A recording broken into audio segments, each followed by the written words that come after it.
Kisah ini dimulai ketika sang protagonis merenungkan betapa besar cintanya pada hewan-hewan berbulu. Mungkin di dunia impiannya, ia berharap dapat dikelilingi oleh mereka sepanjang hidup. Harapan itu ternyata bisa terwujud. Awal segalanya sama sekali tidak terduga ketika Mongward tiba-tiba muncul di sudut khusus hewan, dan mengucapkannya selamat karena memenangkan tiket ke dunia lain. Ia terkejut dan tak percaya dengan apa yang terjadi. Ia heran makhluk secantik apa yang tiba-tiba berbicara kepadanya. Seseorang yang bahkan tidak memiliki teman, apalagi pernah berpacaran seumur hidupnya. Ia bertanya-tanya bagaimana sosok itu mengetahui sudut rahasianya yang penuh hewan berbulu, tempat yang selalu ia kunjungi setiap hari sepulang dari universitas. Dengan perasaan terkejut, ia memeluk seekor kucing dan menduga bahwa kedatangan sosok itu berkaitan dengan hewan-hewan tersebut. Namun Mongward menegaskan bahwa tujuannya bukanlah itu, lalu menyerahkan sebuah tiket khusus ke dunia lain. Ia menatap tiket itu dengan penuh keterpukauan, sementara sang gadis berharap mereka bisa bertemu kembali suatu hari nanti. Pada saat berikutnya, sosok itu menghilang dan dirinya terseret ke dalam pusaran angin gelap. Diliputi rasa takut, ia bertanya-tanya apa yang sedang terjadi. Tiba-tiba, ia menyadari suara tangisan bayi dan cahaya terang di sekelilingnya. Ia kebingungan tentang keberadaannya hingga menyadari bahwa ia melihat dirinya sendiri sebagai bayi yang sedang digendong oleh Maria. Wanita itu tersenyum lembut sambil memanggilnya dengan sebutan Pangeran Rufus Elodora. Ia terperanjat ketika menyadari bahwa bayi yang menangis itu adalah dirinya. Dalam hatinya, ia teringat pada orang tuanya di kehidupan sebelumnya dan menyadari bahwa ia benar-benar telah terlahir di dunia lain. Dunia itu adalah Mongward, sebuah dunia tempat pedang sungguhan dan sihir benar-benar ada. Lebih mengejutkan lagi, ia bukan sekadar bangsawan, melainkan seorang pangeran sejati. Kini ia adalah Rufus Elodora, pangeran ketiga dari kerajaan Eloria.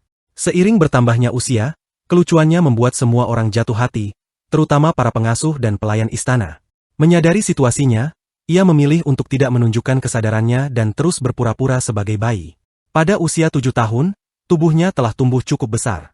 Di usia tersebut, setiap anak mengikuti ritual pewarisan kemampuan, dan jenis kemampuan yang diperoleh hanya akan terungkap saat upacara berlangsung. Kedua kakaknya, Gilliam Elodora, pangeran pertama, dan Leonard Elodora, pangeran kedua, datang untuk mendukungnya. Mereka menanyakan perasaannya dan mengakui bahwa rasa gugup adalah hal yang wajar karena semua orang penasaran kemampuan apa yang akan ia warisi. Mereka menggandeng tangannya dan mengajaknya pergi, meskipun ia sempat ingin berjalan sendiri. Sesampainya di katedral suci, ia melihat banyak anak bergiliran meletakkan tangan di atas kristal sihir untuk mengetahui kemampuan mereka. Ia memperhatikan ayahnya yang duduk di atas tahta dan merasa canggung, seolah berada dalam pertemuan orang tua dan guru. Ketika namanya dipanggil, ia maju dan meletakkan kedua tangannya di atas kristal. Kristal itu bergetar dan memancarkan cahaya terang, lalu sang pendeta dengan hikmat menyatakan bahwa Pangeran Rufus Elodora telah memperoleh kemampuan pemanggilan. Semua orang memberikan ucapan selamat dengan penuh kegembiraan, meskipun ia merasa reaksi itu berlebihan. Dalam pikirannya, pemanggilan hanyalah sihir untuk memanggil makhluk, dan ia membayangkan berbagai iblis mengerikan yang mungkin muncul. Ia merasa ngeri membayangkan harus berurusan dengan makhluk semacam itu, dan lebih memilih hidup damai bersama hewan-hewan berbulu. Leonard Elodora menjelaskan bahwa kemampuan tersebut sangat langka, dan ia pun menyadari nilai istimewanya. Ia kemudian bertanya apa sebenarnya makna kemampuan pemanggilan itu. Gilliam Elodora menyarankan agar ia mencari penjelasan langsung di Guild Pemanggil, sebuah organisasi penelitian yang mempelajari kemampuan yang belum banyak dipahami. Di negeri mereka, hanya segelintir orang yang memiliki kemampuan tersebut, dan menurut ingatannya, hanya ada 2 orang di guild itu. Ketika mereka tiba di depan bangunan besar tersebut, ia terkejut melihat ukurannya. Setelah mengetuk pintu, seorang pria bernama Serbus Tiene meminta mereka menunggu sejenak sebelum mempersilakan masuk. Serbus Tiene membungkuk hormat kepada para pangeran dan memberitahu Rufus Elodora bahwa ayahnya telah mengabarkan kedatangannya. Ia memperkenalkan diri sebagai kepala guild pemanggil, sementara asistennya, Lara, berdiri di sampingnya dan memperkenalkan diri dengan sikap malu-malu. Sang protagonis segera memahami bahwa memang hanya ada 2 orang di tempat itu. Ia meminta maaf telah mengganggu dan memohon penjelasan lebih rinci mengenai kemampuannya. Dengan senang hati, Serbus Tiene mengajaknya menuju perpustakaan.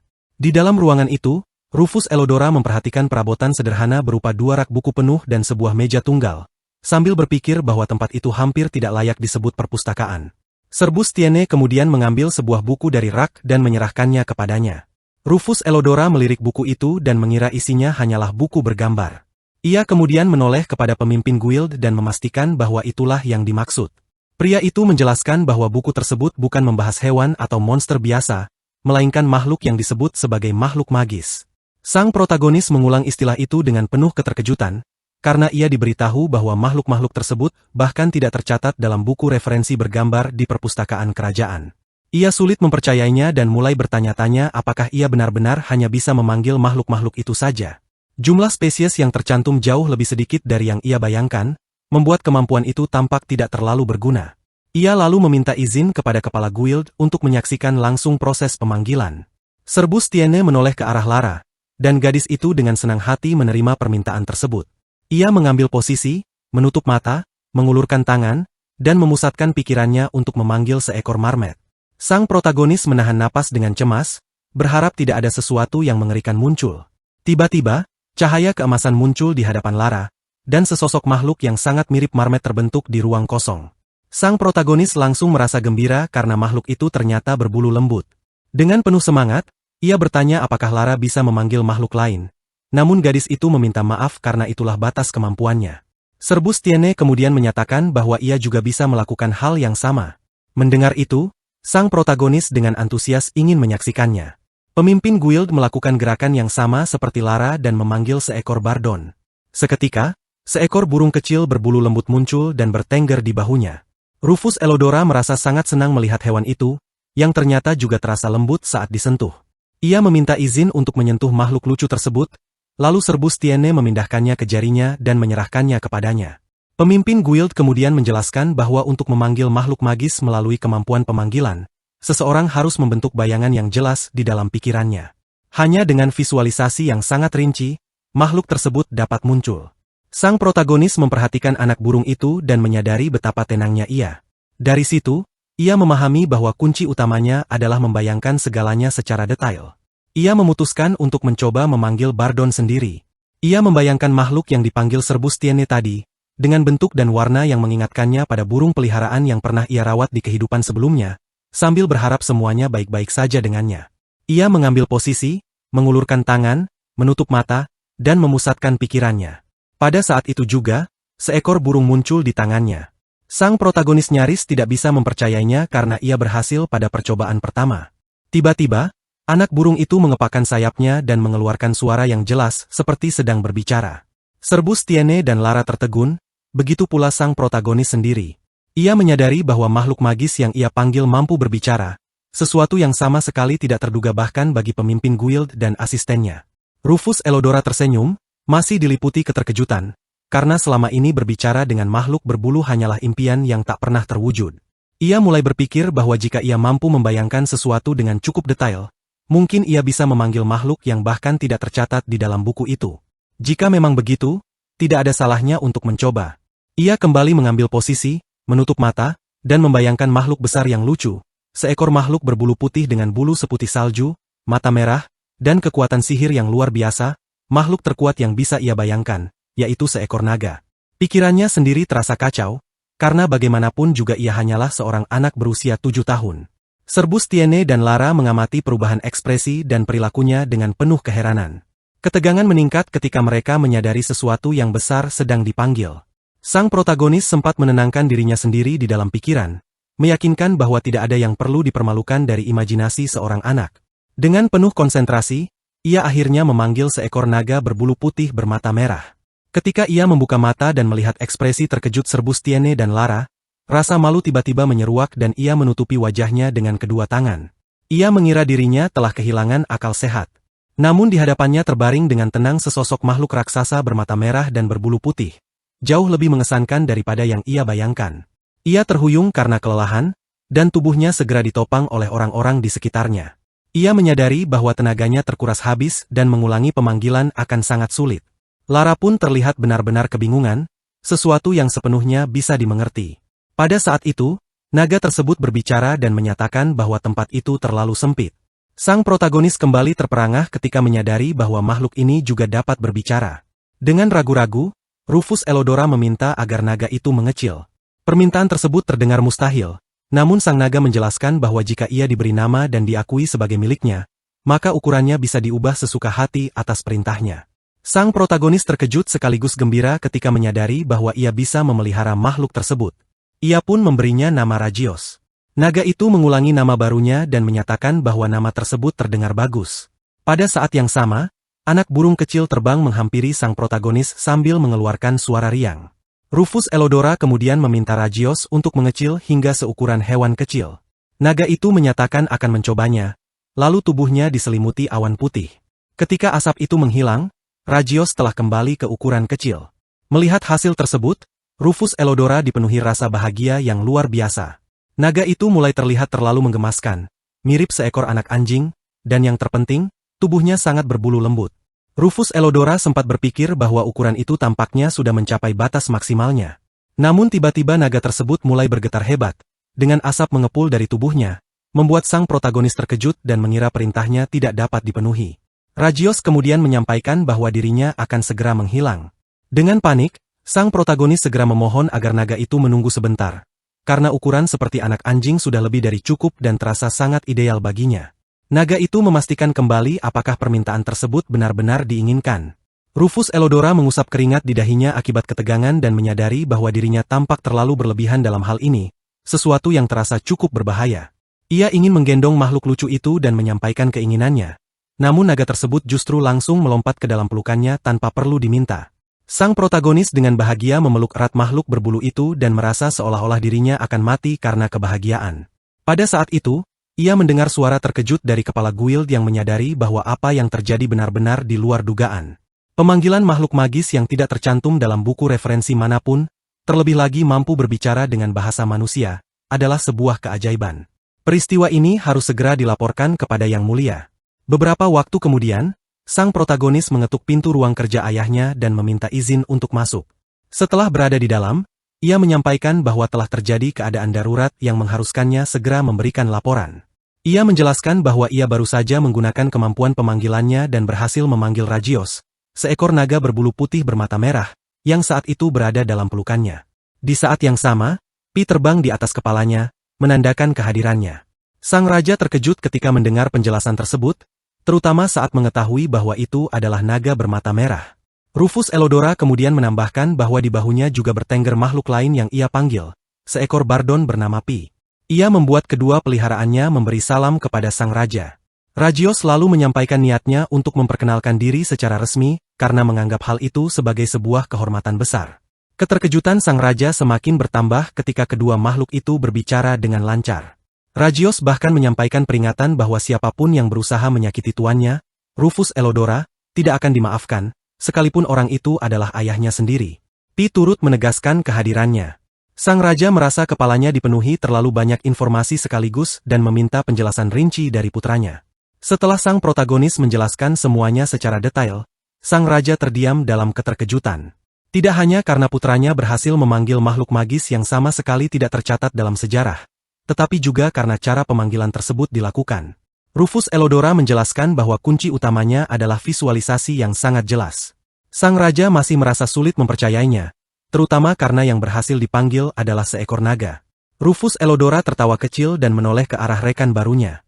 Tiba-tiba, Rajios bangkit, membesarkan tubuhnya, dan menegaskan kembali ancamannya kepada sang raja. Wajah sang raja langsung pucat karena ketakutan. Setelah itu, naga tersebut kembali mengecil, memanjat ke atas kepala sang raja, dan mulai menggigitnya. Sang protagonis dengan kesal segera memerintahkan peliharaannya untuk berhenti, dan Rajios langsung menjauh sambil meminta maaf. Sambil mengusap kepalanya yang tergigit, sang raja kemudian mengumumkan bahwa ia menunjuk Rufus Elodora sebagai kepala guild pemanggil. Sang protagonis kembali terkejut karena mengira posisi tersebut masih dipegang oleh Serbus Tiene. Namun sang raja menjelaskan bahwa Serbus Tiene telah diangkat sebagai wakil, dan keputusan ini telah dipertimbangkan sejak kemampuan putranya bangkit. Keberadaan Rajios dan Pi memiliki nilai yang luar biasa, sehingga laporan resmi mengenai makhluk-makhluk magis harus segera disusun dan diserahkan secara bertanggung jawab, sekaligus menyampaikan kepada naga bahwa kerajaan tidak memiliki niat bermusuhan. Dengan penuh kegembiraan, Rufus Elodora menyatakan bahwa ia memahami tugas tersebut. Saat meninggalkan ruang ayahnya, ia berpikir bahwa semua ini terasa kacau, namun ia diizinkan untuk tetap memelihara Rajios dan Pi. Di dunia ini, memelihara hewan bukanlah hal yang lazim, dan ketika pertama kali mendengarnya, ia hampir pingsan karena terkejut. Kini, ia bisa secara sah menciptakan surga kecil penuh makhluk berbulu miliknya sendiri, dan ia bahkan meneteskan air mata kebahagiaan sesuatu yang langsung disadari oleh naga itu.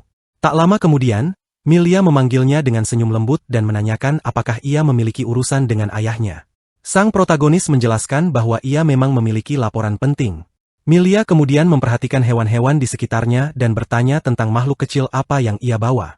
Rufus Elodora menjelaskan bahwa mereka adalah Ragios, naga berbulu putih bermata merah, dan Pi, seekor bardon. Anak burung itu berkicau seolah membenarkan, sementara sang naga meminta agar namanya diingat. Wajah Milia mendadak pucat dan tubuhnya terhuyung sebelum akhirnya pingsan. Rufus Elodora memanggilnya dengan cemas. Beberapa waktu kemudian, ia duduk di samping ranjang ibunya yang masih belum sadarkan diri dan merenungkan bahwa ia tak pernah membayangkan ibunya akan kehilangan kesadaran secepat itu. Ia menyadari bahwa ibunya pasti terlalu terkejut dengan keberadaan makhluk magis. Setelah meninggalkan kamar Milia, ia mendengar suara kedua kakaknya memanggilnya. Leonard Elodora menyampaikan keterkejutannya karena mendengar ayah mereka membicarakan soal makhluk magis. Kedua kakaknya kemudian menyadari keberadaan hewan-hewan di sekitar sang protagonis dan bertanya-tanya tentang apa sebenarnya makhluk tersebut. Rufus Elodora menjelaskan bahwa mereka adalah makhluk magis yang ia panggil sendiri. Gilliam Elodora dengan penuh semangat ingin menyentuh mereka, dan sang protagonis dengan senyum menyerahkan peliharaannya, sambil berpikir bahwa sikap kakaknya memang pantas bagi seorang cendekiawan. Leonard Elodora kemudian bertanya dengan nada khawatir, apakah naga tersebut berbahaya. Ia menjelaskan bahwa makhluk itu tidak akan menyerang sampai ia sendiri memberikan perintah. Kakaknya segera menyadari bahwa ada sesuatu yang mengganggu pikirannya. Sementara itu, Ragios terus menghindari dekapan penuh kasih Gilliam Elodora, karena ia tidak menyukai dipeluk terlalu erat seperti itu. Sang protagonis menanyakan kepada Gilliam Elodora apakah semuanya baik-baik saja, karena menurutnya sang naga terlihat tidak senang. Dengan tatapan penuh kekaguman, kakaknya meminta agar seluruh kejadian diceritakan secara rinci. Beberapa waktu kemudian, sang protagonis kembali ke kamarnya, merasa sangat lelah malam itu, lalu berbaring untuk tidur. Para peliharaannya ikut beristirahat di sisi tuannya. Ia mengharapkan mereka tidur nyenyak dan segera terlelap. Tiba-tiba, ia merasa seolah ada seseorang yang membangunkannya. Cahaya terang menyelimuti sekelilingnya. Ia mengusap matanya, kebingungan tentang tempat ia berada. Di hadapannya berdiri Mongward, yang menyapanya seolah mereka sudah lama tidak bertemu. Sang protagonis terperanjat ketika menyadari bahwa dialah sosok yang pernah memberinya tiket ke dunia lain. Sosok itu kemudian menyatakan bahwa dirinya adalah pencipta dunia ini. Keterkejutan sang protagonis semakin bertambah ketika ia mendengar bahwa jiwanya yang telah meninggalkan bumi telah dianugerahi kelahiran kembali di Mongward. Dengan perasaan bingung, ia bertanya-tanya apa maksud dari semua penjelasan tersebut. Mongward lalu dengan nada serius menyatakan bahwa mulai sekarang ia harus memastikan semua orang mengetahui tentang kemampuan pemanggilan. Ia tercengang mendengar bahwa hal itu memang harus diketahui oleh semua orang. Ketika ia menunjukkan kebingungannya dan meminta penjelasan yang lebih rinci, Mongward menatap ekspresinya yang tersesat dan akhirnya memutuskan untuk menjelaskan semuanya secara menyeluruh dengan sikap tegas layaknya seorang guru. Ia menjelaskan bahwa di dunia ini, kemampuan pemanggilan memiliki kedudukan yang sangat istimewa. Energi yang digunakan tidak akan pulih kembali, melainkan benar-benar lenyap setelah dipakai. Penjelasan itu diperagakan melalui gambar-gambar seolah di papan tulis. Rufus Elodora terkejut ketika menyadari bahwa energi tersebut hanya bisa dipulihkan melalui kemampuan pemanggilan, dengan cara memanfaatkan makhluk magis yang dipanggil untuk menyalurkan kembali energi ke Mongward. Ia menatap ilustrasi itu dan mulai memahami maksudnya, meskipun penjelasan tersebut terasa cukup panjang. Mongward melanjutkan bahwa kemampuan ini hanya diwariskan kepada segelintir orang, karena hampir tidak ada lagi yang mengenalnya di Mongward modern, dan jumlah penggunanya tidak pernah bertambah. Sang protagonis menyimpulkan hal itu lebih dulu, membuat Mongward terkejut sebelum mengakui bahwa pemahamannya benar. Dalam upacara pewarisan kemampuan, seseorang akan memperoleh kemampuan yang benar-benar ia inginkan. Itulah sebabnya Rufus Elodora mendapatkan kemampuan ini, karena kecintaannya yang berlebihan terhadap semua hewan. Ia terkejut mendengar istilah berlebihan, namun Mongward menjelaskan bahwa undangannya terhadap manusia dari bumi berawal dari rumor tentang imajinasi mereka yang kaya, dan keputusan itu terbukti tepat. Selain itu, dengan memperoleh kemampuan pemanggilan, ia juga dianugerahi kemampuan untuk menggunakan sihir. Rufus Elodora terpesona ketika mengetahui bahwa sihir terbagi menjadi sihir tempur, penyembuhan, penguatan, dan sihir kehidupan sehari-hari. Ia merasa takjub karena impian untuk menggunakan sihir kini menjadi kenyataan. Namun tiba-tiba, ia merasa perlu kembali ke pokok pembahasan. Mongward menatapnya dengan tajam dan menyarankan agar ia tetap fokus. Ia kemudian bertanya apakah seorang dewa tidak bisa langsung menyalurkan kekuatan sihir tanpa perantara makhluk magis. Mongward menjelaskan bahwa hal itu memang mungkin, tetapi akibatnya seluruh dunia akan hancur oleh fenomena alam yang dahsyat hingga tidak tersisa bahkan sehelai rumput pun. Jika sihir mengering, dunia ini akan berubah menjadi gurun tempat tak satu pun makhluk hidup dapat bertahan. Karena itulah, ia diminta untuk menggunakan imajinasinya. Dengan memanfaatkan kecintaannya yang luar biasa pada hewan, ia harus menyebarkan kemampuan pemanggilan sebanyak mungkin. Di dalam benaknya, Rufus Elodora segera menyusun rencana. Dengan menggunakan kemampuan ini, jumlah makhluk magis akan meningkat, kemampuan pemanggilan akan menyebar, dan sebuah surga penuh kelembutan dapat tercipta. Ia menyatakan bahwa ia telah memahami segalanya dan meminta agar Mongward mempercayakan tugas itu kepadanya. Mongward menatapnya dengan senyum puas, menyatakan bahwa ia senang telah memilihnya, lalu menyerahkan semuanya kepadanya sebelum menghilang. Sang protagonis merasa bingung karena pemandangan itu terasa begitu familiar, seolah ia kembali terjatuh. Ketika membuka mata, ia menyadari bahwa dirinya telah kembali berada di atas tempat tidur. Ia menguap dan bertanya-tanya apakah semua itu hanyalah mimpi. Namun Rajios menyampaikan bahwa apa yang terjadi bukanlah mimpi dan bahwa pencipta dunia telah menyampaikan perintah agar janjinya tidak dilanggar dalam keadaan apapun. Rufus Elodora terkejut dan menyadari bahwa semua itu nyata. Ia kemudian teringat pada Pi dan menanyakan keberadaannya. Rajios menjelaskan bahwa anak burung itu telah kembali karena sedang dijadikan boneka peluk. Dengan perasaan sedih, Rufus Elodora mengira bahwa Pi mungkin diperlakukan dengan kurang baik. Namun Rajios menyarankannya untuk memanggilnya kembali. Ia segera melakukannya dengan penuh semangat. Ketika Pi muncul, ia berkicau dengan gembira, dan meskipun ucapannya terdengar sedikit berbeda, sang protagonis tidak terlalu memikirkannya. Yang terpenting adalah mereka kembali bersama. Rajios kemudian menanyakan rencana mereka hari itu. Rufus Elodora menyatakan bahwa ia berniat memperkenalkan mereka kepada seseorang. Sang naga tampak terkejut mendengar hal tersebut. Tak lama kemudian, mereka tiba di lapangan latihan ksatria Elodoria. Sang protagonis ingin memperkenalkan semua orang kepada teman-teman barunya. Semua orang memandang mereka dengan penuh keterkejutan. Rufus Elodora memperhatikan reaksi itu dan merasa bahwa perhatian mereka tertuju sepenuhnya pada makhluk-makhluk lucu tersebut. Rajios menilai bahwa perhatian itu mungkin bukan sepenuhnya bernuansa positif. Leonard Elodora menanyakan tujuan kedatangan adiknya, dan diketahui bahwa ia datang untuk berlatih. Sang protagonis kemudian menjelaskan kepada para peliharaannya bahwa Leonard Elodora dan Gilliam Elodora telah menjalani pelatihan yang sangat berat. Leonard Elodora mengenang bahwa pada awalnya pelatihan itu terasa menyenangkan. Tak lama kemudian, Gilliam Elodora menghampiri mereka dengan senyuman, berniat ikut bergabung, sementara Leonard Elodora memilih pergi berlatih karena menganggap tidak ada hal menarik yang terjadi. Sang protagonis lalu bertanya kepada kakak tertuanya apakah dengan mewarisi kemampuan, ia juga bisa menggunakan sihir. Gilliam Elodora membenarkan hal tersebut. Rufus Elodora pun menyatakan keinginannya untuk mengetahui jenis sihir apa yang bisa ia gunakan. Gilliam Elodora tampak terkejut karena adiknya belum mempelajari hal itu di guild, lalu menyarankan untuk mencoba langsung di tempat tersebut karena ruangnya luas. Sang protagonis menyambut usulan itu dengan gembira. Mereka memulai dengan sesuatu yang sederhana. Gilliam Elodora memperagakan sihir cahaya dan menjelaskan bahwa itu adalah sihir sehari-hari yang digunakan untuk penerangan dan sangat cocok untuk latihan karena mudah dikuasai siapapun. Rufus Elodora mencoba menirunya dengan penuh semangat. Namun beberapa kali upaya yang ia lakukan tidak membuahkan hasil.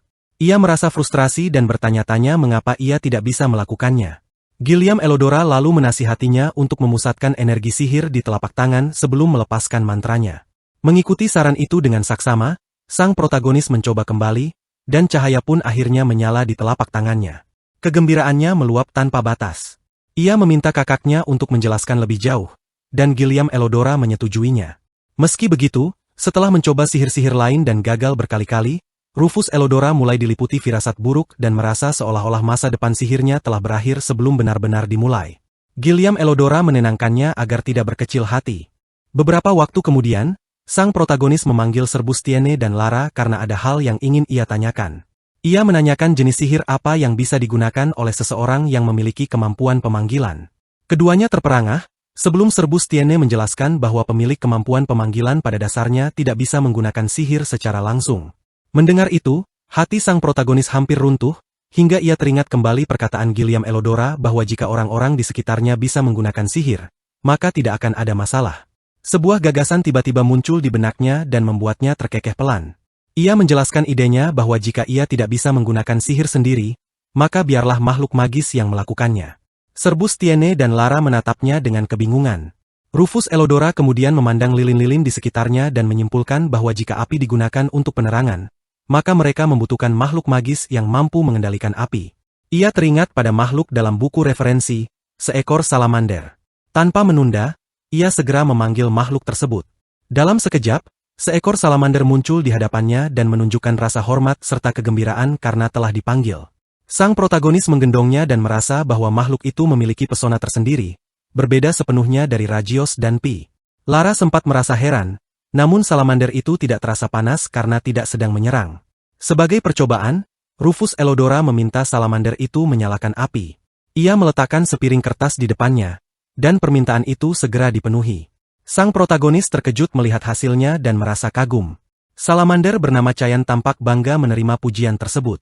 Dari situ, sang protagonis menyadari bahwa meski ia tidak bisa menggunakan sihir sendiri, ia bisa melakukannya melalui pemanggilan. Serbus Tiene mengungkapkan kekagumannya dan menyadari bahwa selama ini ia telah membatasi pandangannya sendiri, tidak pernah membayangkan potensi penuh dari kemampuan pemanggilan. Lara pun sepakat dengan hal tersebut. Rufus Elodora mengajak mereka untuk bekerja sama dan menyebarkan manfaat kemampuan pemanggilan ke seluruh dunia.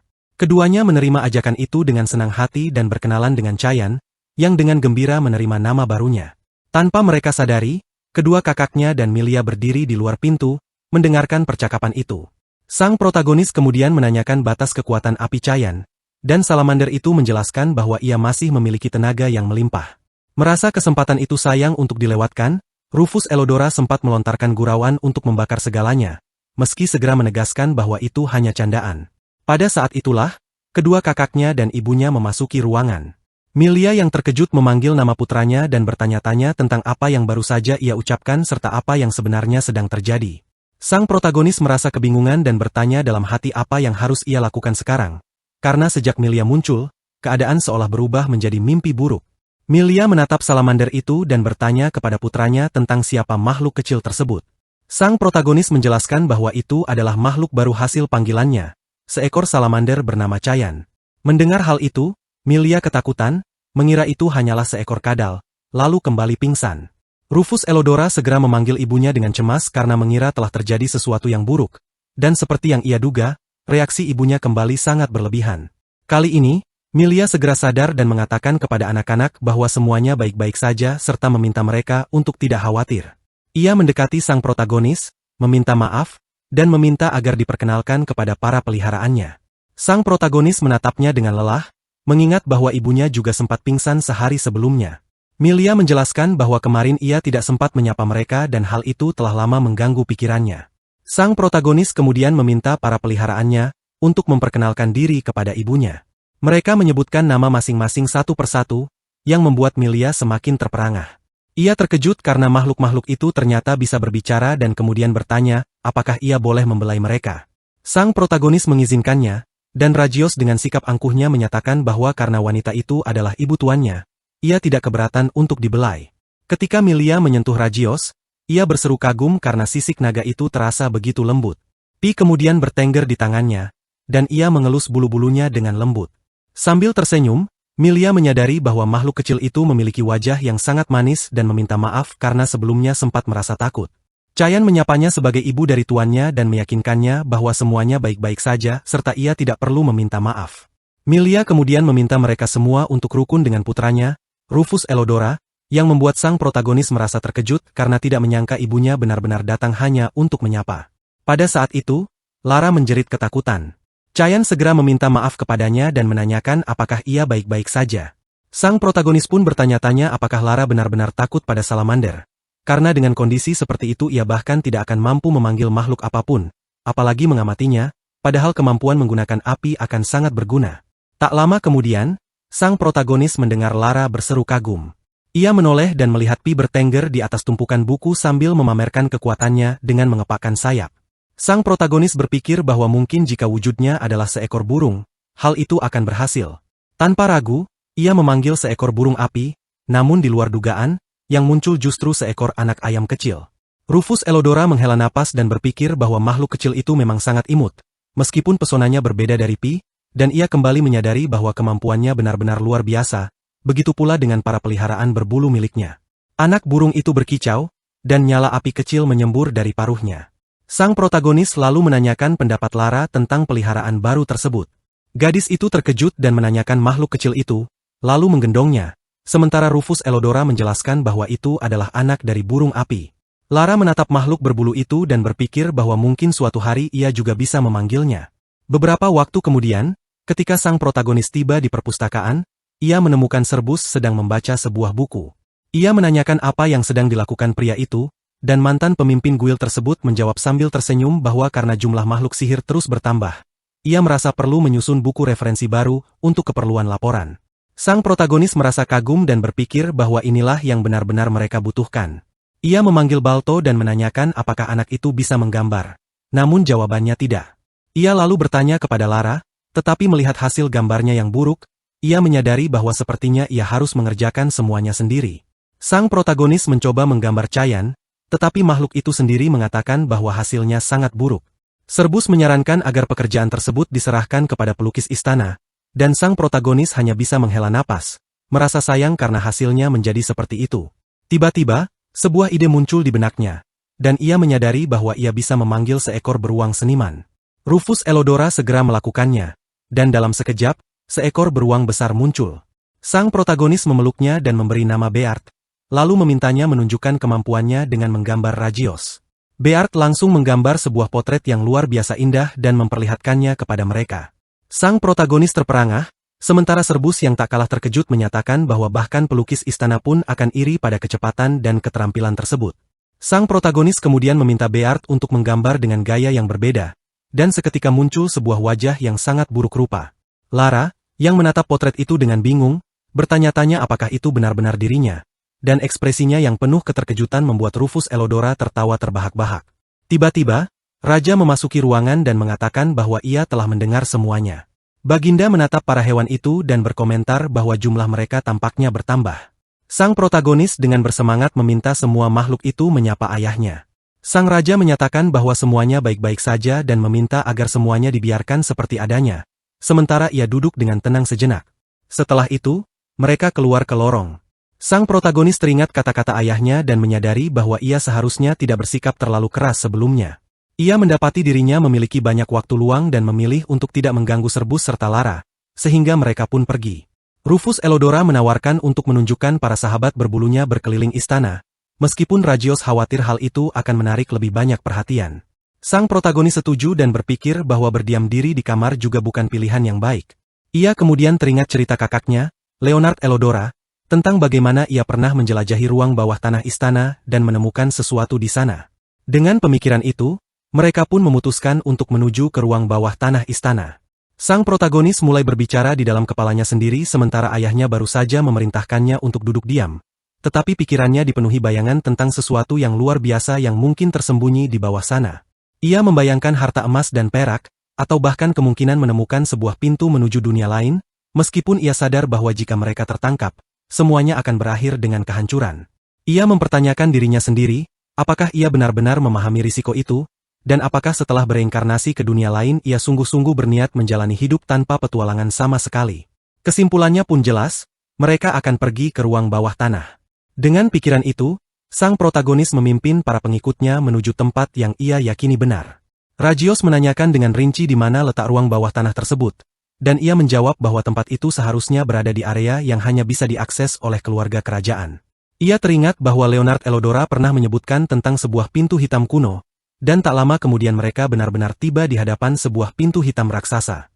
Sang protagonis berharap perjalanan ini tidak sia-sia, dan begitu mereka memasuki ruang bawah tanah, Rufus Elodora langsung merasakan ada sesuatu yang tidak beres. Tiba-tiba, sesosok penunggang kuda tanpa kepala muncul di hadapan mereka. Pikirannya pun melayang, menyadari bahwa karena melanggar perintah ayahnya dan tidak mampu duduk diam, ia telah menyeret dirinya dan para sahabatnya ke dalam bahaya besar. Beberapa jam sebelumnya, mereka telah memasuki ruang bawah tanah dan mulai menjelajahinya, dan seperti yang ia duga, tempat itu diselimuti kegelapan total. Rajios memberi isyarat agar ia berhati-hati melangkah, namun sang protagonis merasa kegelapan bukanlah masalah karena mereka memiliki Cayan. Salamander itu menyalakan cahaya seperti lilin, dan rombongan pun melanjutkan perjalanan mereka. Semakin jauh mereka masuk, semakin ia merasa heran karena tempat itu tampak kosong. Meskipun Leonard Elodora pernah membicarakannya dengan sangat serius hingga terdengar hampir seperti lelucon. Namun secara tiba-tiba, sebuah jeruji besi menutup keras di belakang mereka. Dalam kebingungan, sang protagonis bertanya-tanya mengapa pintu itu menutup begitu mendadak. Dan pada saat terakhir Rajios memperingatkannya akan bahaya yang mengancam. Ia berbalik dan melihat penunggang kuda tanpa kepala itu bersiap menyerang. Ia menghindar pada detik terakhir, sambil berpikir dengan ngeri apakah makhluk itu adalah Doulahan, ksatria tanpa kepala, dan apa yang dilakukannya di ruang bawah tanah istana. Ia kemudian menduga bahwa mungkin sebuah sistem pertahanan telah aktif, dan karena ada pintu lain di sana, mengalahkan musuh ini kemungkinan besar adalah kunci untuk melanjutkan perjalanan.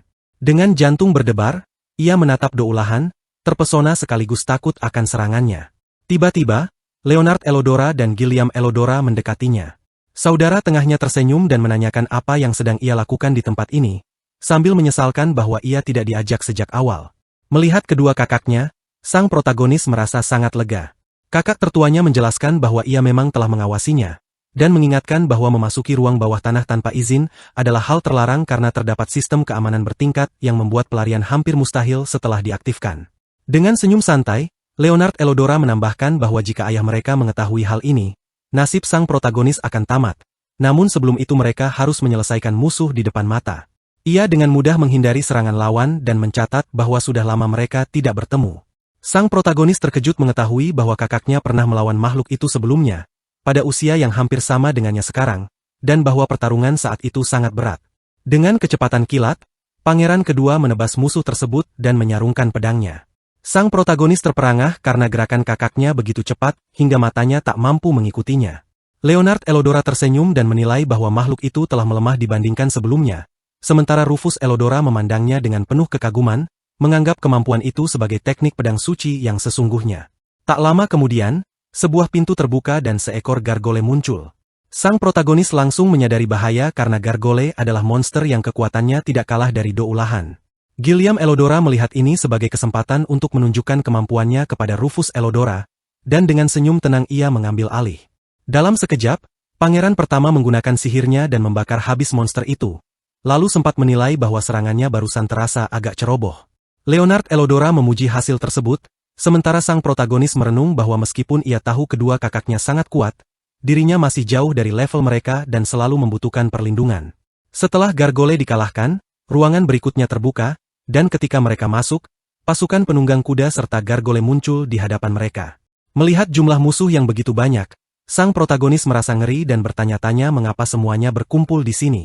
Dengan nada sungkan, ia meminta bantuan untuk menghadapi mereka. Leonard Elodora menepuk bahunya dan mengingatkan bahwa seorang pria harus selalu siap untuk bertempur. Sang protagonis menyadari kelemahannya karena tidak mampu menggunakan pedang maupun sihir. Tetapi pangeran kedua menegaskan bahwa ia tetap bisa bertarung karena ia adalah saudara mereka. Rajios menyatakan persetujuannya dan menyebutkan bahwa sang protagonis dapat bertarung seperti kakak-kakaknya, asalkan ia memberi perintah dengan tegas. Dengan menunjuk ke arah para monster, sang protagonis memerintahkan serangan. Rajios langsung membakar musuh-musuh itu dalam sekejap, dan meskipun baru mulai beraksi, ia tampak belum puas.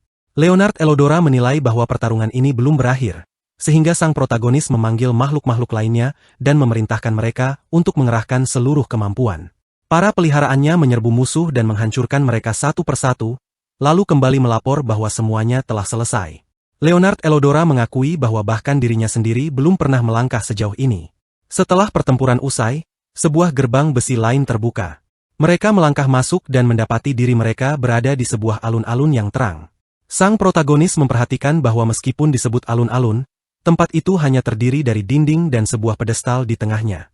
Gilliam Elodora mendekati struktur tersebut dan menyadari bahwa pedestal itu memiliki sebuah mekanisme khusus.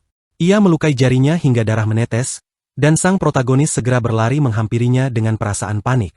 Anak itu hanya tersenyum dan menenangkan bahwa semuanya baik-baik saja serta lukanya akan segera sembuh, lalu meminta agar perhatian diarahkan ke dinding di depan mereka.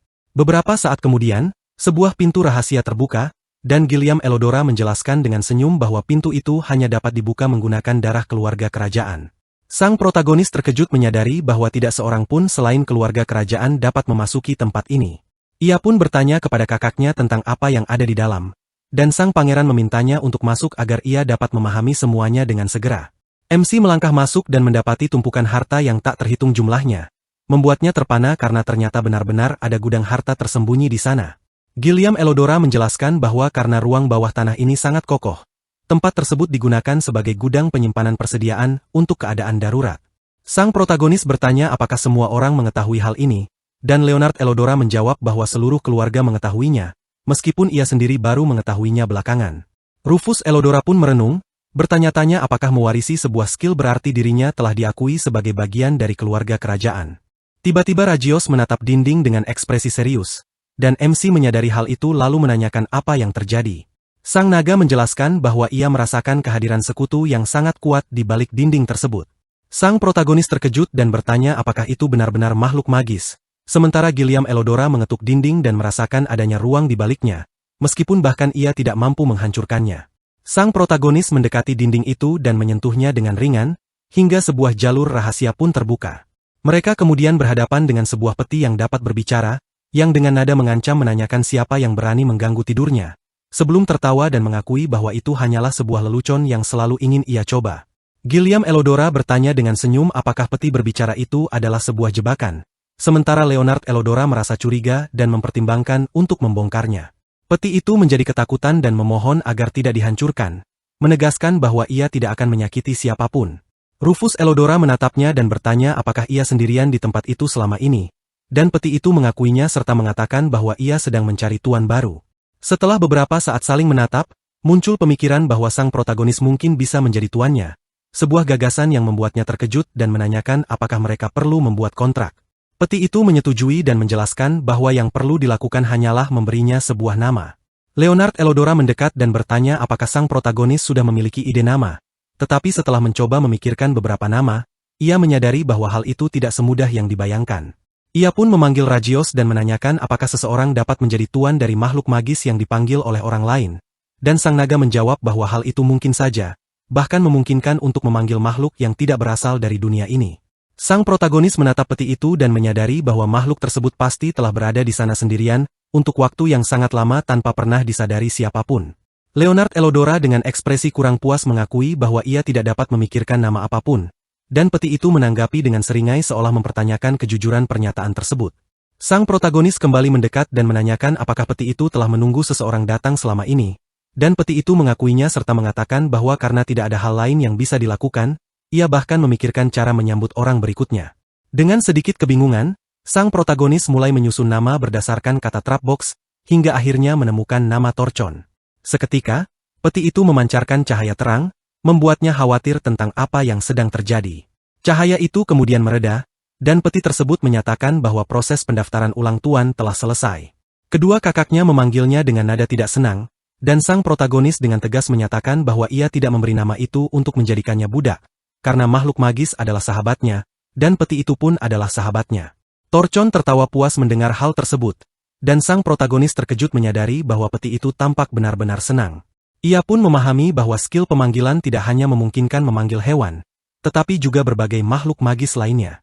Gilliam Elodora mengalihkan pandangan dan mengungkapkan keterkejutannya, karena tidak pernah menyangka ada ruangan rahasia tersembunyi di sini. Ia mendekati peti itu dengan sikap ramah dan menanyakan apa saja yang ada di dalamnya. Dan Torchon menyatakan bahwa ia menyimpan banyak benda. Leonard Elodora meminta agar beberapa di antaranya ditunjukkan. Tetapi peti itu menolak dengan alasan bahwa ia bukan tuannya. Sang protagonis kemudian mendekat, memanggil Torchon dengan namanya, dan dengan sopan meminta untuk melihat isinya.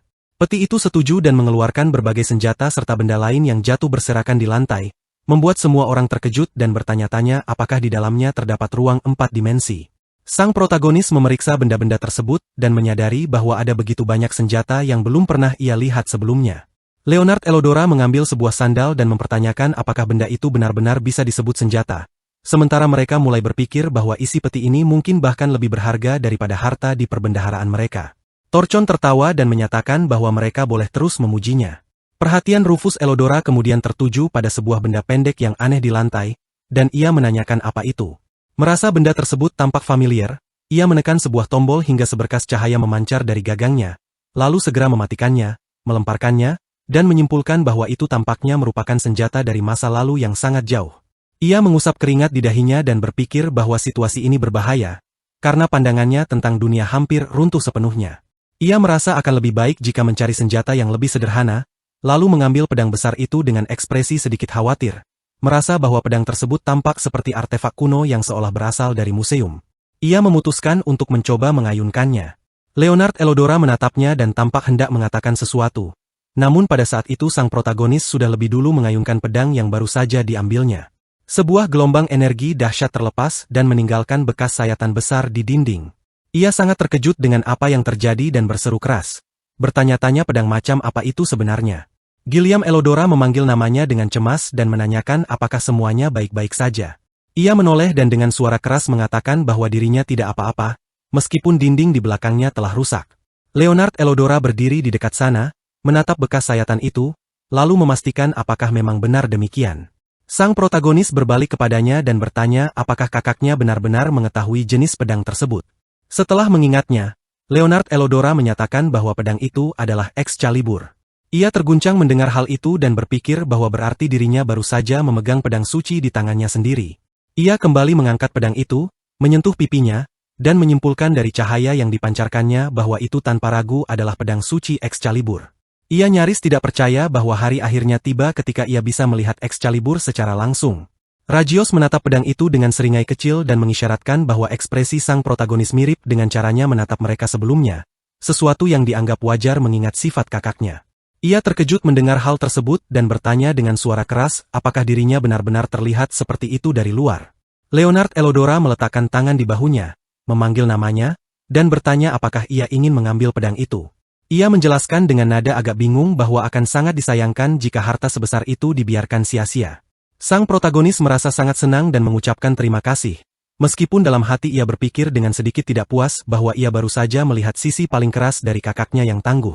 Tak lama kemudian Gilliam Elodora mendekati mereka dan menyatakan bahwa sudah waktunya kembali. Setelah itu, mereka kembali ke istana dan disepakati bahwa untuk sementara waktu, keberadaan harta di ruang bawah tanah akan dirahasiakan. Leonard Elodora menegaskan bahwa hal tersebut harus dijaga sebagai rahasia.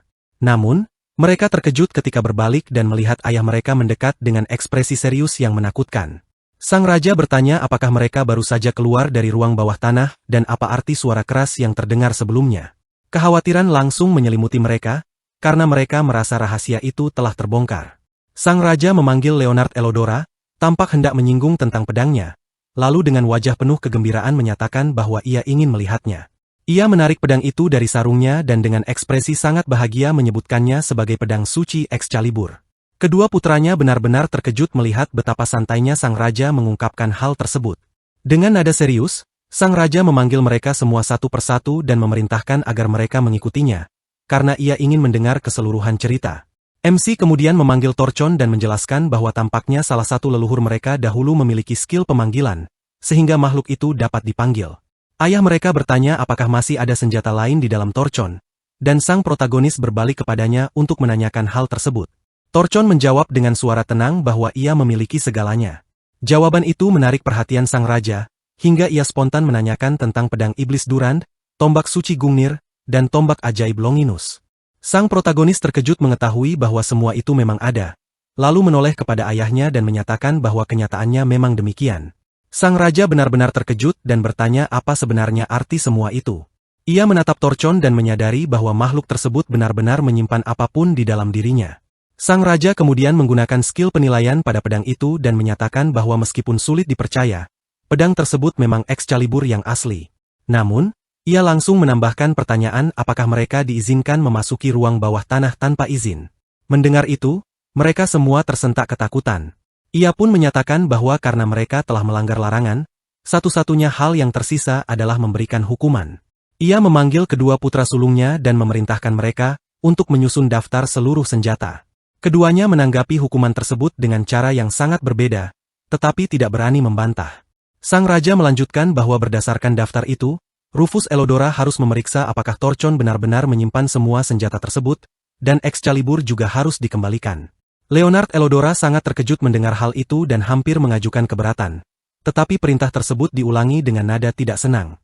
Keesokan harinya, sang protagonis berjalan menyusuri lorong dan berpikir bahwa inilah tempat yang dimaksud ayahnya. Ia merasa tidak enak karena kakak-kakaknya dihukum akibat perbuatannya, dan merasa seharusnya hanya dirinya sendiri yang menerima hukuman itu. Ia memasuki kantor dan mendengar suara Leonard Elodora, melihat kakaknya terbaring di atas meja sambil memaksa diri untuk tidak menyerah, meyakinkan dirinya bahwa ini hanyalah pekerjaan administrasi biasa.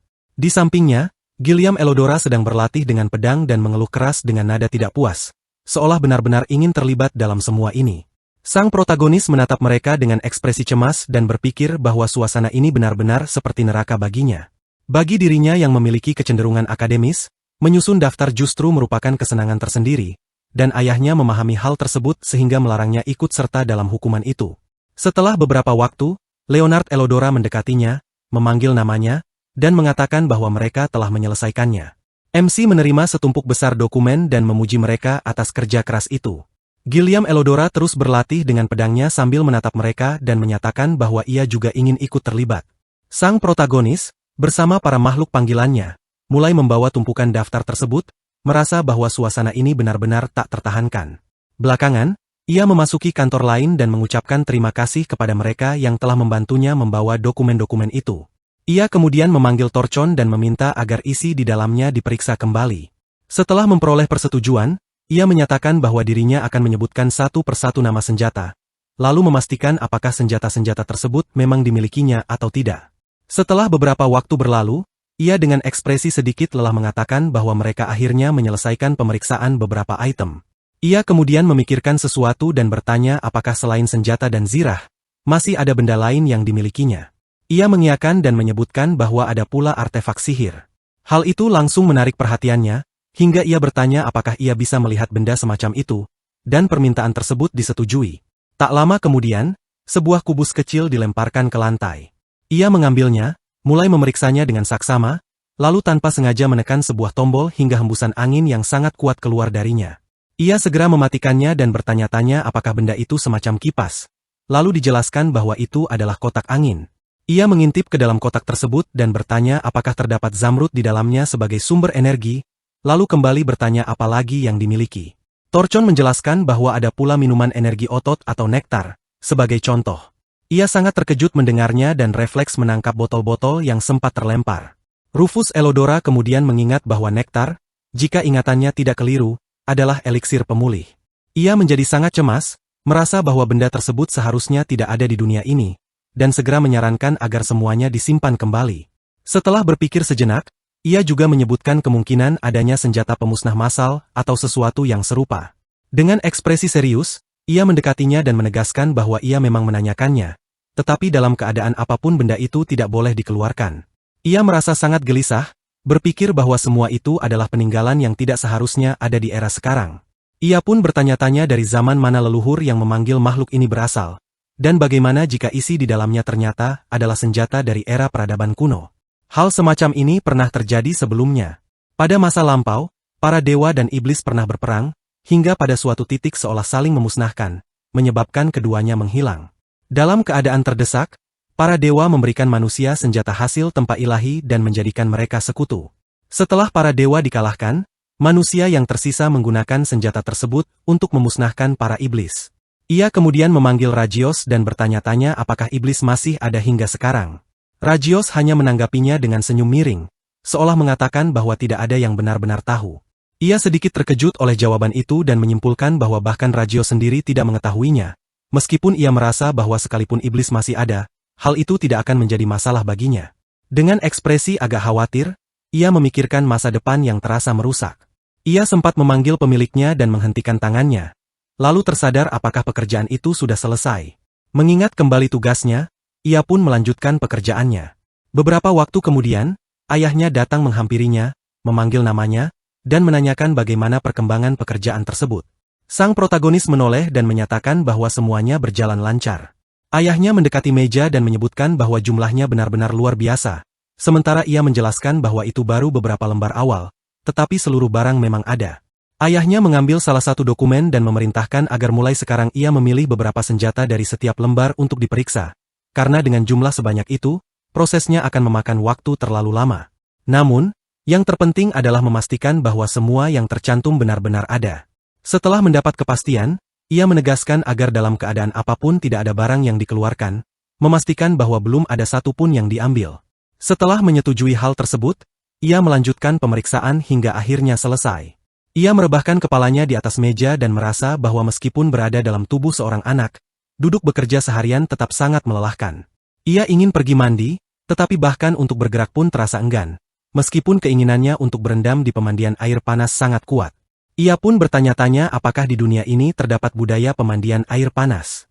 Ia juga menyadari bahwa dirinya belum memiliki makhluk sihir berelemen air, dan mulai berpikir apakah ia bisa menemukan wadah sebesar bak mandi. Rajios menatapnya dan bertanya apa yang hendak ia lakukan, namun ia tidak menjawab. Ia lalu memanggil Undine Udina Aqua, yang langsung muncul di hadapannya. Ia menyampaikan dengan wajah cerah bahwa ia ingin mengisinya dengan air. Undine menjelaskan bahwa dirinya bisa menciptakan mata air panas, membuatnya sangat terkejut. Ia pun bertanya-tanya apakah hal itu benar. Sementara Undine mengulurkan tentakelnya ke ember yang ia pegang dan meminta izin untuk meminjamnya sebentar. Setelah diizinkan, Undine mengambil ember itu dan mengisinya dengan air yang segera mulai mendidih. Ia diminta untuk merendam kakinya, dan ketika melakukannya, ia merasakan kepuasan luar biasa, karena kelelahan di tubuhnya hampir lenyap seketika. Undine menjelaskan bahwa air tersebut membantu meredakan bahu kaku, nyeri pinggang, menghilangkan rasa lelah, serta memiliki efek kecantikan kulit dengan pasokan air yang terus-menerus. MC menyadari bahwa itu benar-benar mata air panas, dan tubuhnya terasa jauh lebih ringan. Rajios mendekat ke ember, mencelupkan cakarnya, lalu merasakan efeknya hingga cakar tersebut memancarkan cahaya samar, membuktikan bahwa air itu memang bekerja. Setelah itu, ia keluar ke lorong dan berpikir bahwa ia ingin mencobanya di bak mandi yang lebih luas, andai saja ada bak mandi di kamarnya. Sambil berjalan di samping Rajios, ia merenungkan betapa misteriusnya air dengan efek kecantikan kulit tersebut. Ia menoleh, memanggil nama Rajios, dan menyadari bahwa ini adalah pengalaman pertamanya dengan pemandian air panas. Tak lama kemudian Milia mendekatinya dan menanyakan apa yang mereka bicarakan tentang kecantikan kulit, serta meminta penjelasan lebih lanjut. Ia kemudian menyadari keberadaan Undine di sampingnya, menunjuk makhluk kecil itu dan bertanya apakah ini adalah makhluk baru. Ia mengangguk dan menjelaskan bahwa itu adalah Udina Aqua, yang kemudian menyapa dengan sopan dan menyatakan senang bertemu dengannya, membuat Milia mendekat sambil menyadari bahwa putranya benar-benar memanggil makhluk-makhluk yang tidak biasa. Rajios menjelaskan bahwa Aqua mampu menciptakan mata air panas dengan efek kecantikan kulit yang sangat tinggi. Penjelasan itu membuat mata Milia berbinar penuh antusias. Lalu ia penasaran ingin mengetahui apa sebenarnya mata air panas itu. Ia sedikit terkejut oleh reaksi tersebut dan menjelaskan bahwa mata air panas adalah sejenis pemandian yang, selain bermanfaat untuk kecantikan kulit, juga efektif mengatasi bahu kaku, nyeri pinggang, serta meredakan kelelahan. Milia segera menyatakan bahwa mereka harus mencobanya saat itu juga. Ia menarik tangan sang protagonis dan berlari cepat menyusuri koridor, hingga mereka tiba di sebuah bak mandi besar. Rufus Elodora menyadari bahwa air yang sebelumnya telah ditarik sengaja dikosongkan. Milia berdiri di sampingnya dengan wajah ceria dan memberi isyarat bahwa semuanya sudah siap. Ia kemudian memanggil Aqua dan meminta bantuannya, yang langsung disetujui. Dalam sekejap, bak mandi besar itu terisi air panas. Ia terkejut dan sempat ragu apakah dirinya juga harus masuk. Namun akhirnya menyadari bahwa mereka adalah keluarga. Meski demikian, ia merasa canggung untuk mandi bersama ibunya dan bergegas melepas pakaiannya sendiri, berusaha menenangkan diri. Mereka lalu berendam bersama, dan Milia terkejut ketika menyadari bahwa kulitnya benar-benar menjadi halus seperti sutra. Ia mengakui bahwa efeknya luar biasa, bahkan seluruh kulitnya terasa lembut seperti kulit bayi. Sang protagonis sendiri masih terlalu muda untuk memahami nyeri bahu atau pinggang. Tetapi ia merasakan bahwa kelelahan akibat pekerjaan seharian mendadak lenyap begitu saja. Ia kemudian berpikir bahwa mata air panas ini mungkin bisa digunakan di pemandian besar milik Ordo Penjaga Malam, karena semua orang pasti akan menyukainya. Mungkin akan lebih baik jika dicoba terlebih dahulu oleh para saudaranya. Milia, dengan ekspresi puas, menyimpulkan bahwa mata air panas benar-benar menakjubkan, meskipun ia mengakui bahwa mengeringkan rambut setelah mandi selalu merepotkan. Ia pun menyadari bahwa di dunia ini tidak ada pengering rambut, lalu terpikir bahwa sihir angin mungkin bisa dimanfaatkan. Sebuah ide muncul, dan ia berdiri mendadak sambil meminta ibunya menunggu sebentar. Setelah mereka kembali berpakaian rapi, ia memanggil peri atas namanya sendiri. Sesaat kemudian, sebuah peri muncul di sampingnya dan menyapanya dengan ramah. Ia memperkenalkan peri itu sebagai Tia, lalu memintanya mengeringkan rambut Milia menggunakan sihir angin. Tia menyetujuinya dengan mudah dan berjanji akan memberikan kilau yang mempesona. Setelah sihir digunakan, Milia sangat terkejut oleh hasilnya. Para pelayan mendekat dengan wajah tercengang, menyadari bahwa rambut Milia kini tampak sangat indah, berkilau, dan segar. Milia menghampirinya, memanggil namanya, lalu menyatakan bahwa ia sangat menyukai mata air panas serta sihir angin peri, bahkan berharap bisa menikmatinya setiap hari. Sang protagonis terkejut dan menyadari bahwa dengan cara inilah ia menerima permintaan ibunya. Beberapa waktu kemudian, Serbus menyatakan bahwa atas kemauannya sendiri, ia berhasil memanggil salamander. Keberhasilan itu membuatnya berseru gembira karena akhirnya mampu memanggil makhluk tersebut. Ia mengakui bahwa semua itu berkat contoh luar biasa dari pemimpin guild. Tak jauh dari sana, mereka menyadari bahwa Lara juga menunjukkan perkembangan. Ia berhasil memanggil seekor burung api dan merasa sangat terkejut sekaligus bahagia atas keberhasilannya. Dengan penuh semangat, ia mengangkat burung tersebut dan menyatakan bahwa pemanggilan akhirnya berhasil. Sang protagonis ikut merasa kagum dan menganggapnya sebagai pencapaian yang luar biasa. Namun, sebelum Lara sempat mengekspresikan rasa terima kasihnya, tubuhnya mulai limbung dan kesadarannya memudar, membuat semua orang panik. Ia hampir terjatuh, mengakui bahwa dirinya telah berkonsentrasi selama berjam-jam tanpa henti, lalu duduk di lantai sambil berkata bahwa dengan kecepatan seperti ini, ia akan mampu memanggil lebih banyak makhluk sihir. Dengan wajah khawatir, sang protagonis mengingatkan bahwa istirahat juga sama pentingnya. Serbus mendekatinya dan menyarankan agar ia keluar sejenak untuk menghirup udara segar. Lara menyetujuinya dan berjalan menuju pintu keluar, sementara mereka hanya bisa berharap bahwa ia akan baik-baik saja. Di lorong, Lara tanpa sengaja bertabrakan dengan seseorang dan berteriak kaget. Ketika mereka keluar dari ruangan, mereka melihat Lara berlutut di hadapan Milia, memohon maaf dengan penuh kepanikan. Milia memperhatikannya dengan saksama dan menyadari lingkaran hitam di bawah matanya, lalu memahami bahwa Lara telah berlatih pemanggilan secara intensif akhir-akhir ini.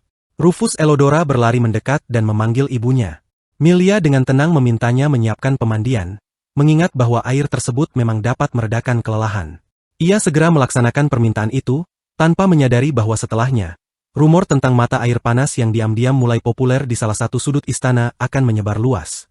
Dari mulut ke mulut, kabar tersebut menyebar ke seluruh istana, menjangkau para pelayan, bangsawan, bahkan para ksatria. Jumlah orang yang tertarik meningkat drastis, hingga situasinya menjadi tak terkendali. Pada akhirnya, ayahnya memanggilnya dengan ekspresi tidak senang dan menyatakan bahwa semua ini telah menarik terlalu banyak perhatian. Ia menyadari bahwa ayahnya sudah mengetahui apa yang akan dikatakannya. Saat mewarisi kemampuan pemanggilan, ia tidak pernah membayangkan bahwa segalanya akan menjadi seramai ini. Ayahnya memutuskan bahwa ia sendiri yang akan meminta Milia untuk tidak lagi membuka mata air panas tersebut. Sang protagonis menyetujui hal itu dan hendak pergi, tetapi ayahnya memanggilnya kembali dan menyatakan bahwa masih ada satu hal lagi yang perlu dibicarakan. Ia telah tumbuh dewasa, dan tampaknya waktu yang tepat akhirnya tiba. Waktunya untuk menikah telah dibicarakan. Mendengar hal itu, ia sangat terkejut dan menunjukkan ekspresi tidak senang, karena pada kenyataannya ia baru berusia 7 tahun. Baginya, usia tersebut terasa terlalu dini untuk memikirkan pernikahan. Namun, ayahnya menjelaskan bahwa pembicaraan itu bukan berarti harus dilakukan sekarang. Yang dimaksud sebenarnya adalah pembahasan mengenai sikap dan tanggung jawab, seperti apa yang seharusnya dimiliki oleh seorang anggota keluarga kerajaan Eldoria. Ia merasa pembicaraan tentang pernikahan, terlebih lagi pernikahan kerajaan, terasa membingungkan dan rumit.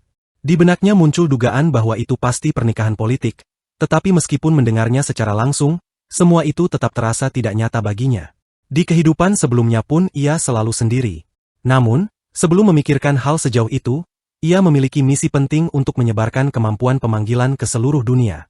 Ayahnya kembali memanggil namanya dan menanyakan apakah ia benar-benar mendengarkan. Ia mengiyakan, lalu meninggalkan ruang kerja ayahnya. Perutnya terasa lapar, dan ia berpikir apakah ia akan mendapatkan sesuatu untuk dimakan jika pergi ke dapur. Saat memikirkan makanan, ia teringat bahwa makhluk sihir tidak perlu makan. Rajios menjelaskan bahwa memang tidak ada kebutuhan khusus bagi mereka. Dengan wajah tegang, ia membayangkan jika suatu hari ia memanggil mereka sambil membayangkan makan bersama. Sebuah pesta bakar-bakaran di luar ruangan dengan seluruh rombongan pasti akan sangat menyenangkan. Ia pun memutuskan untuk bertanya pada koki. Namun, sang koki justru bertanya apa itu barbeku, karena ia belum pernah mendengarnya. Ia menjelaskan bahwa barbeku adalah hidangan di mana daging dan sayuran dipanggang di atas panggangan besi. Mendengar penjelasan itu, sang koki tampak senang dan mengakui bahwa konsep tersebut menarik. Tetapi kegiatan memasak di luar ruangan dianggap berbahaya dan tidak diperbolehkan.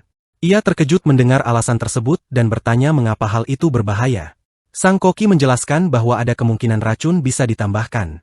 Penjelasan itu membuatnya tercengang, meskipun ia berpikir bahwa risiko seperti itu sebenarnya juga ada di luar dapur. Ia kemudian bertanya tentang makanan apa saja yang digoreng di atas kompor besi. Sang koki berpikir sejenak dan menyebutkan kue kering serta berbagai jenis pastry. Dengan wajah ceria, ia memikirkan hal itu, lalu meminta maaf karena hewan tidak diperbolehkan berada di dapur. Setelah itu, ia keluar ke lorong dan menyadari bahwa di dunia ini masih sangat sedikit jenis makanan manis. Jika dibandingkan dengan manisan dari bumi, yang terlintas di benaknya adalah berbagai kue, dango dengan saus mitarashi, baum kuchen, dan puding. Ia masuk ke sebuah ruangan dan dengan lantang memanggil Master Chef Tetsujin. Sebuah robot muncul di hadapannya, dan ia menjelaskan bahwa makhluk itu adalah makhluk sihir yang bertugas memasak. Serbus dan Lara yang berdiri di dekatnya bertanya-tanya apakah itu sebuah golem, sementara Rufus Elodora menjelaskan bahwa itu adalah golem besi bernama Tetsujin. Ia meminta Tetsujin untuk membuat puding. Sang golem mengeluarkan selembar kertas dan menuliskan sesuatu di atasnya, lalu menjelaskan bahwa bahan dan peralatan dapur yang diperlukan tidak tersedia. Daftar itu kemudian diberikan kepada Balto, yang diminta untuk mengambil semua yang tertulis dari dapur. Balto mengangguk dan segera pergi. Setelah itu, ia memanggil Torchon dan menanyakan apakah di dalam dirinya terdapat oven atau alat pemanas yang bisa digunakan untuk memanggang atau memasak dengan uap. Torchon memastikan bahwa yang dimaksud adalah alat dapur pemanas, lalu mengeluarkannya. Ia melihat alat itu dan merasa bentuknya mirip oven pemanggang kecil, dengan cara penggunaan yang hampir sama. Ia menanyakan apakah ada petunjuk penggunaan untuk alat tersebut.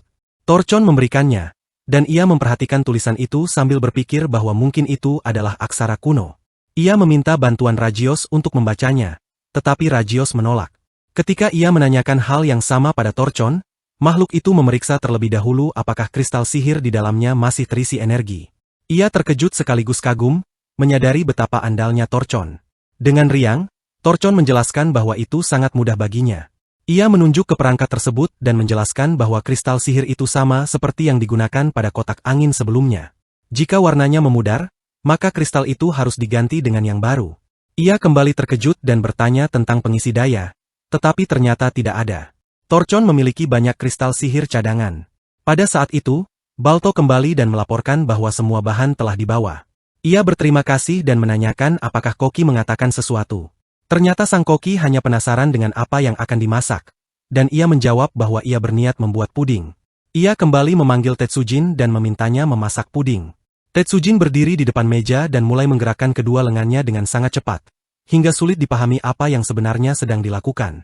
Dalam waktu singkat, proses memasak pun selesai.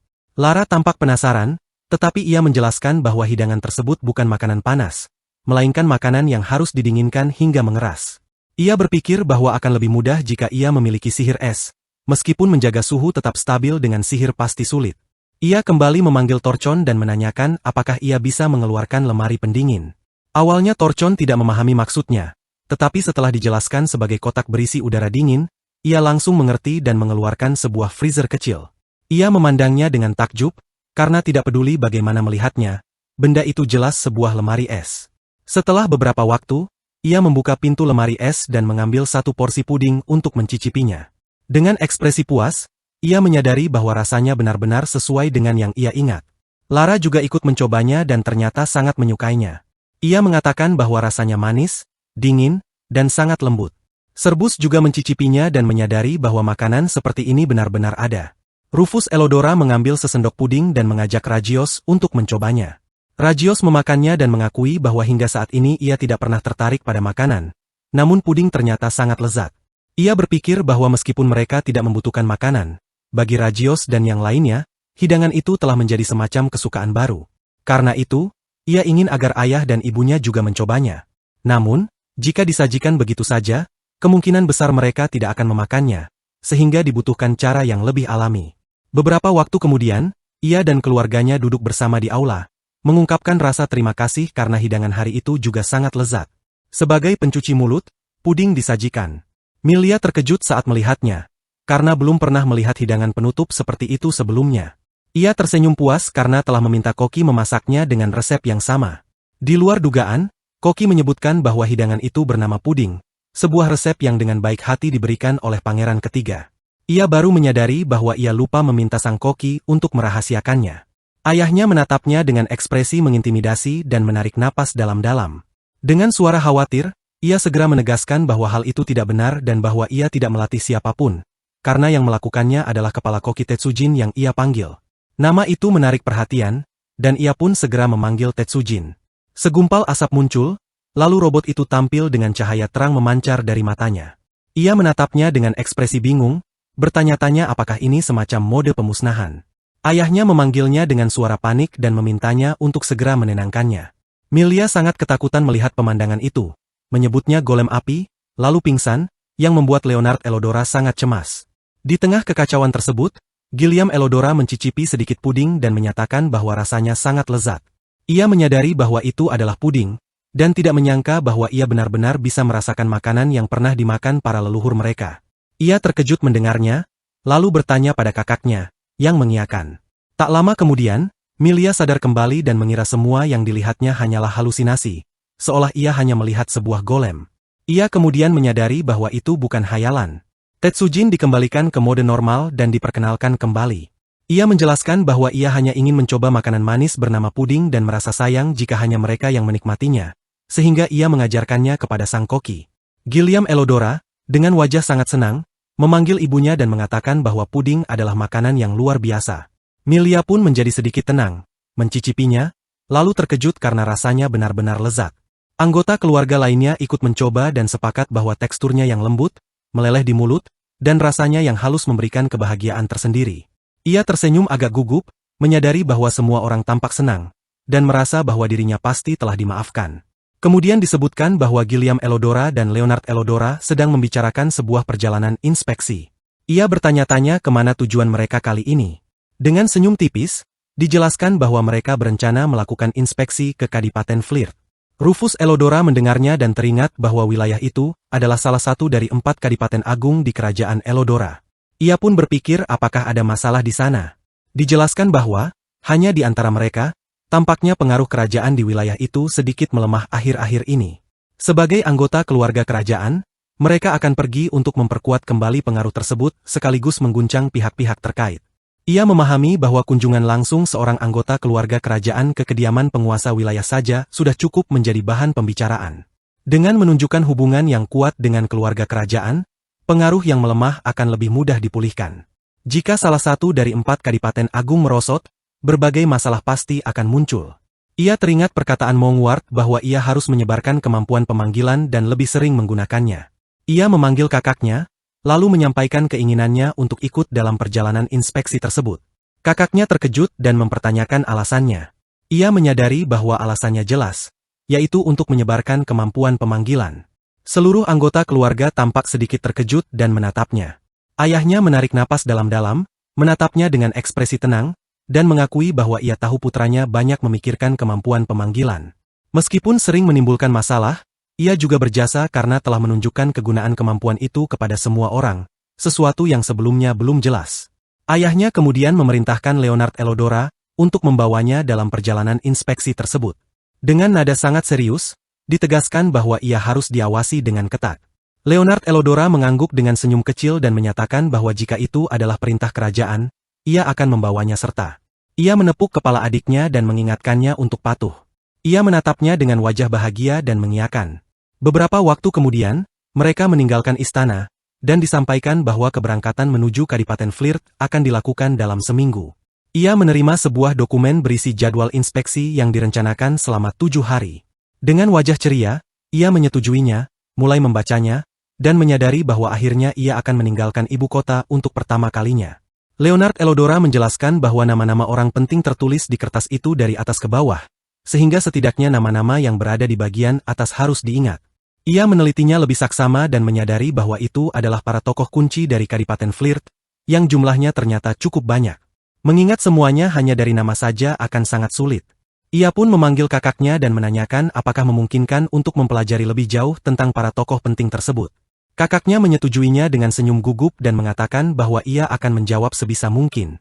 Dari sikapnya, tampak jelas bahwa ia tidak ingin terlalu banyak pertanyaan diajukan. Kemungkinan karena sedang sibuk mempersiapkan inspeksi dan berbagai urusan lain. Masih ada waktu 1 minggu penuh, dan akhirnya ia mengubah pikirannya, merasa bahwa semuanya baik-baik saja. Ia memutuskan akan lebih baik bertanya kepada orang lain. Ia berjalan menyusuri istana sambil memikirkan bahwa kakaknya akan melakukan inspeksi pelatihan Ordo Ksatria, lalu melanjutkan dengan tur ke kediaman Adipati beserta seluruh asetnya. Tampaknya juga akan ada resepsi dengan para bangsawan undangan. Meski begitu, ia tetap harus menghafal wajah dan nama mereka dengan baik. Seorang pelayan memandangnya, memanggil, dan menanyakan apakah ia hendak pergi ke suatu tempat. Ia menoleh dan menjelaskan bahwa ia akan menemui kakaknya, Gilliam Elodora. Setelah itu, ia tiba di gedung penelitian yang dikenal sebagai Istana Bulu. Ia menatap bangunan itu dengan takjub dan merasa bahwa suasananya benar-benar berbeda dari serikat pemanggil. Dua orang yang melintas di dekatnya menyebutkan bahwa tempat itu memang terasa seperti fasilitas kerajaan yang sangat penting karena berbagai penelitian dilakukan di sana. Rufus Elodora melangkah lebih jauh, hingga seorang ksatria mengenalinya sebagai pangeran ketiga dan menanyakan keperluannya.